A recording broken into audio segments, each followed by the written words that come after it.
everyone, and welcome back to the Crafty Yellow Camper. And today I'm going to show you how to make this Christmas pillar card. I've made it using the cabin dies and the coordinating stamp set and papers. So let's get started.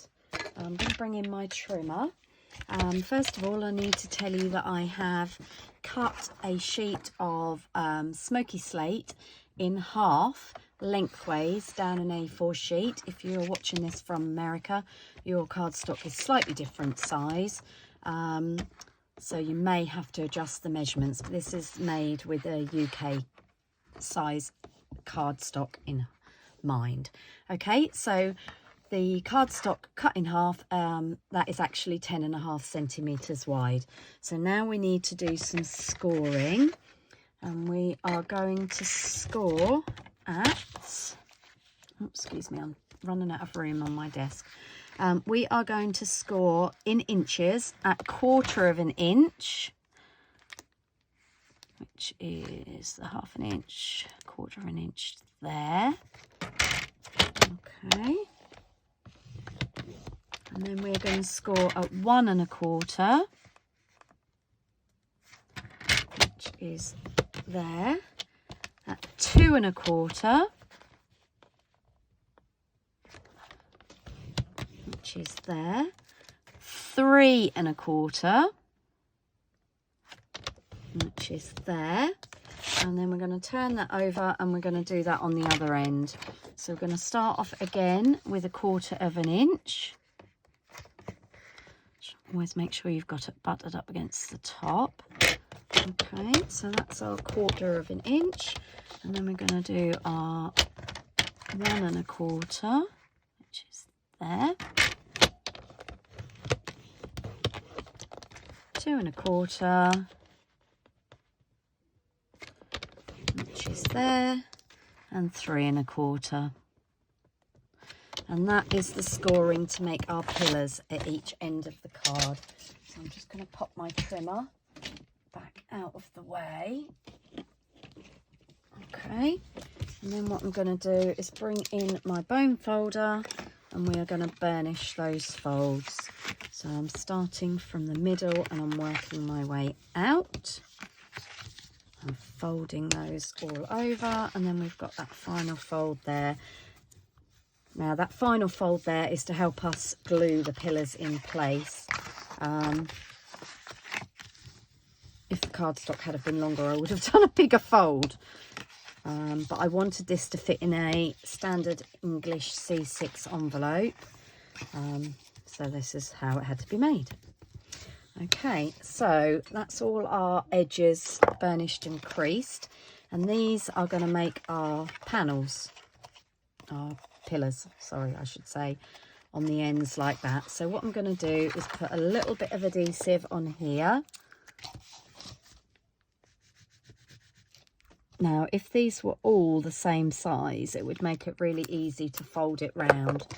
So, but they're not.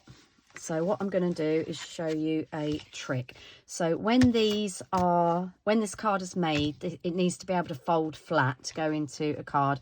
So what I'm going to do, we've got our 1, 2, 3, and this will be our 4th side for our pillar, and it's going to go round like that.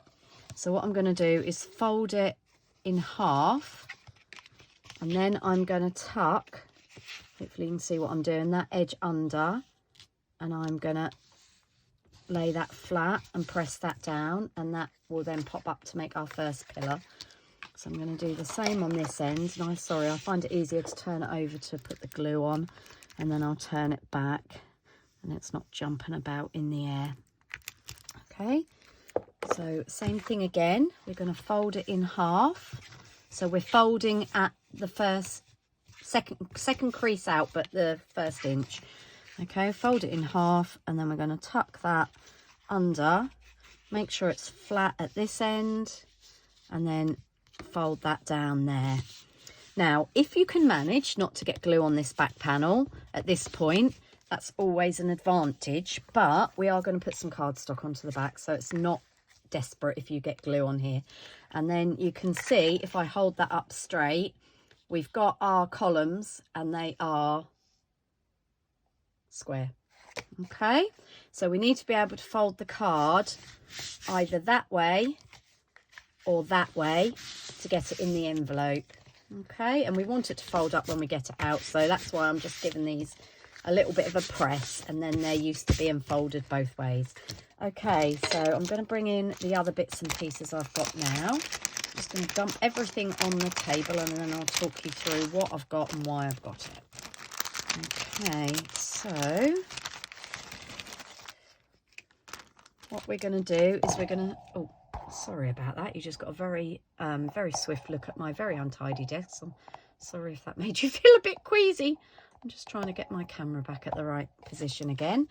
Okay, I've noticed that I've got a little bit of my tripod sticking out. Now, I've changed my mobile phone to an iPhone 12 mini from an iPhone 8, and I'm wondering if my phone is very slightly different size, because I used to be able to have it in the middle of the holder on the tripod and not get any of the actual metal bits showing.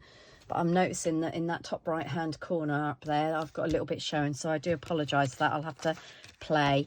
So what I've done is I've cut some of the coordinating cardstock, which is going to fit in there when I have trimmed it down. So I'm going to bring back in my trimmer, and that cardstock needs to be 3¼ inches by 10½ centimetres. And I'm really sorry to muddle my measurements. It was just the base was made in inches and it was just easier. So we've got 10½ deep and we need 3¼ wide,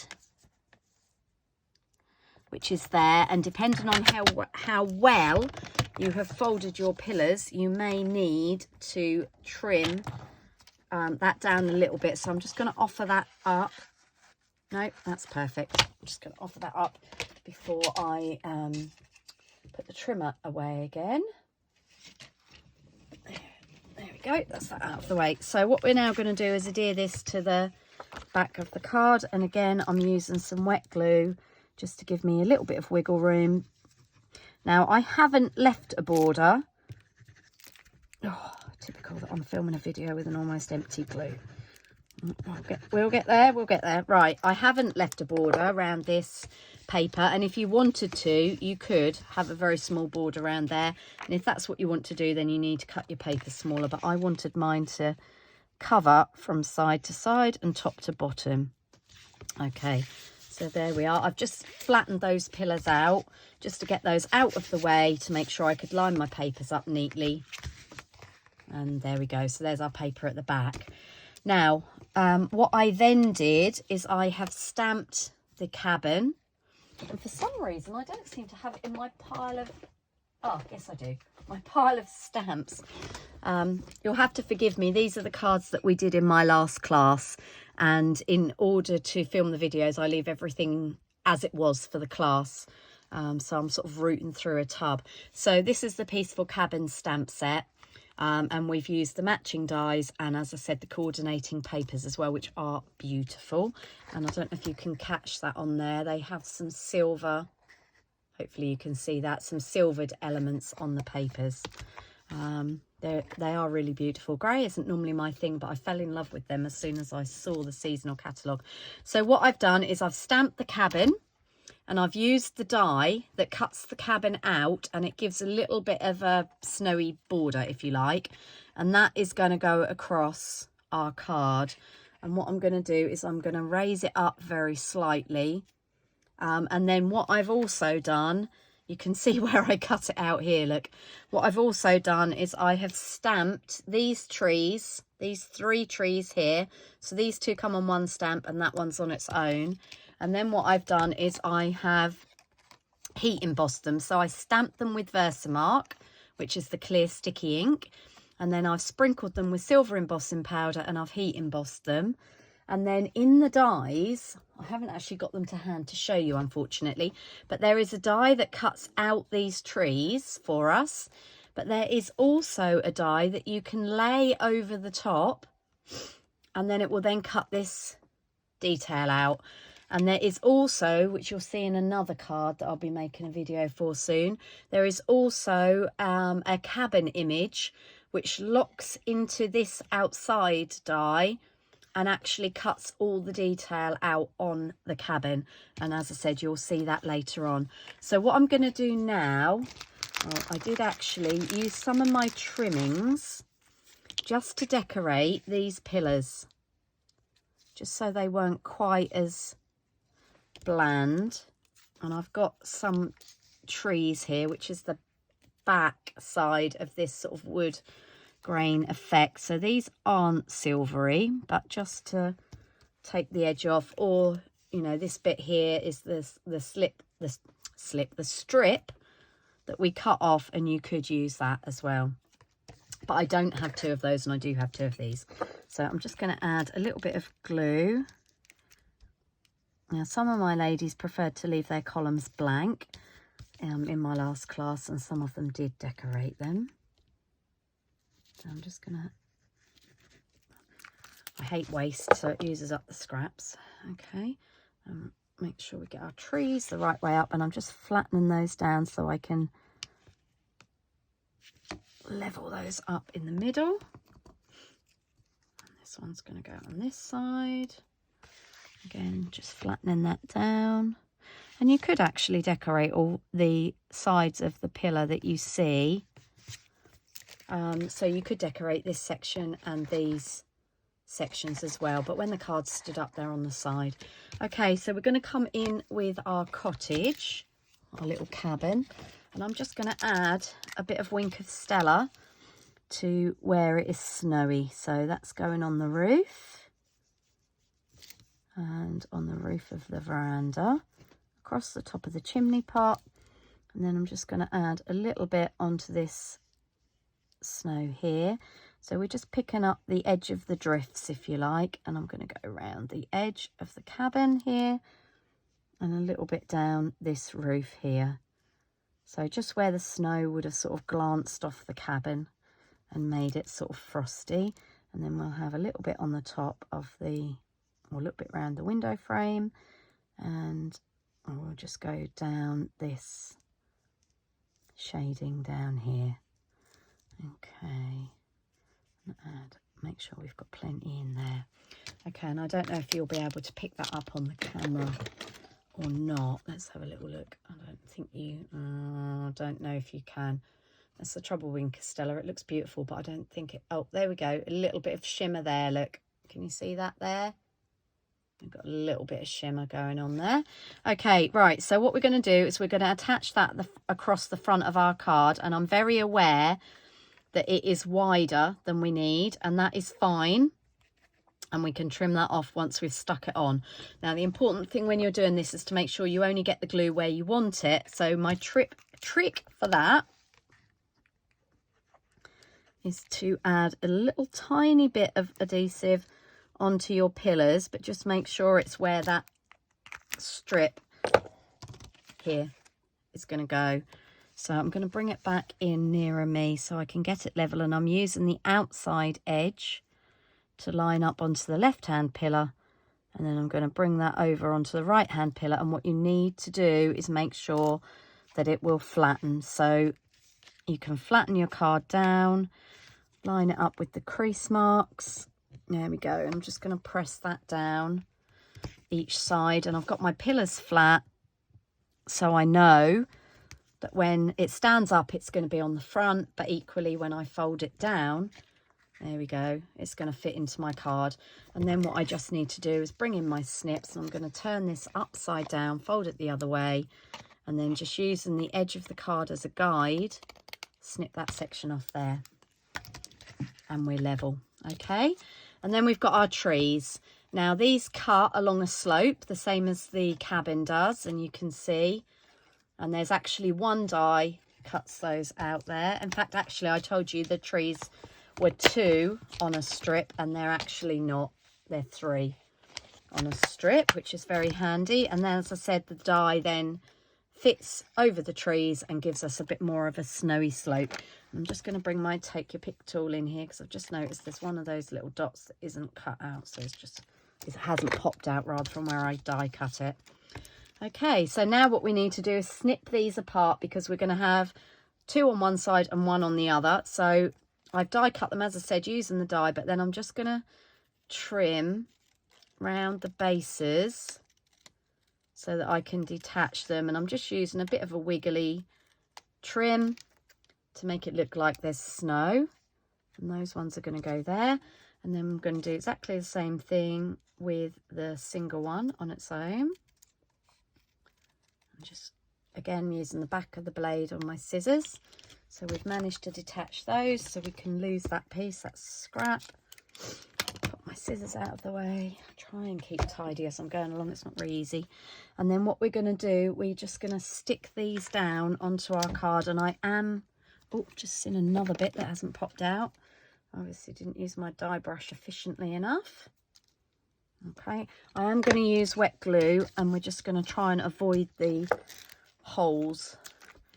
Okay, so I can go along. That's the other reason, again, for cutting that sort of snowy. Just hoping I'll get to the end of this card before my glue completely runs out. For using that sort of bit, and then we can just go around the edge for making that look a little bit snowy on there. So that's the double. And then on the single, I'm going to do the same thing again. So just a little bit of glue around the bottom. This glue is determined to give me grief.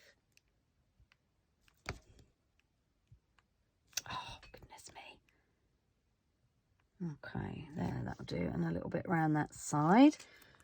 Okay, and I don't know if you noticed that I put my glue, I keep reaching to the back of my desk, and I keep one of these little jam jars. These are the little Wilkinson's ones, or Wilkin and Sons ones, or the little Tiptree ones that you get when you have an afternoon tea out somewhere, or you have a scone and jam together.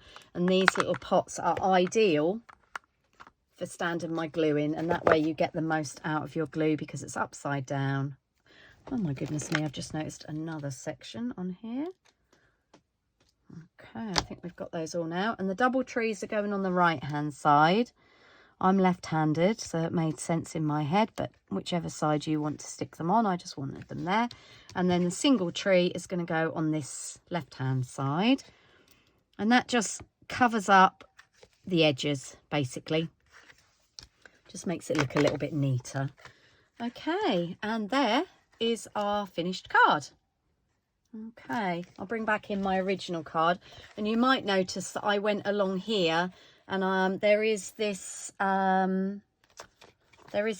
of splodgy, snowy stamp there, and I went along on my original card with some Versamark and stamped it along here, and then embossed that, but I decided I wasn't overly keen on that. I preferred the clean thing here, but you could go along and stamp that to make it look like some more snow if you wanted to.